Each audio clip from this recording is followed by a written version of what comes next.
بسم اللہ الرحمن الرحیم والصلاة والسلام علی رسول اللہ وعلی آلہ وصحبہ اجمعین۔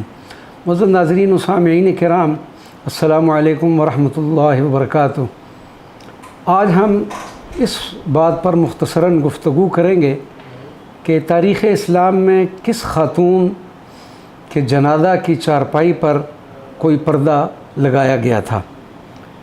سیدہ کائنات خاتون جنت سیدت فاطمۃ الزہرا رضی اللہ تعالی عنہا کا جب وقت وصال قریب آیا تو آپ رضی اللہ عنہا نے حضرت اسماء بنت عمیس سے فرمایا کہ جس طرح ہمارے رواج کے مطابق میت پر ایک چادر ڈال کر جنازہ لے جایا جاتا ہے، میں نہیں چاہتی کہ اس انداز سے میرا جنازہ بھی لے جایا جائے، اس بارے میں تمہارا کیا خیال ہے؟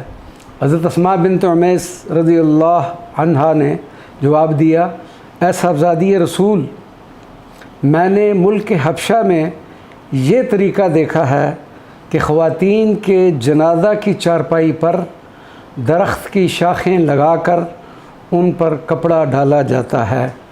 خاتون جنت نے ٹینگنیاں منگوا کر اس کا عملی مظاہرہ دیکھا اور اس عمل کو بے حد پسند فرمایا اور پھر اس پر عمل کی وصیت بھی فرمائی۔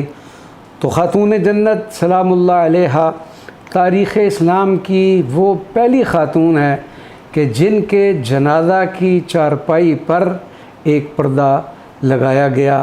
اللہ تبارک و تعالی ہمیں خاتون جنت سلام اللہ علیہا کے فیضات و برکات سے مستفید فرمائے، آمین یا رب العالمین، بجاہ سید المرسلین صلی اللہ علیہ وسلم۔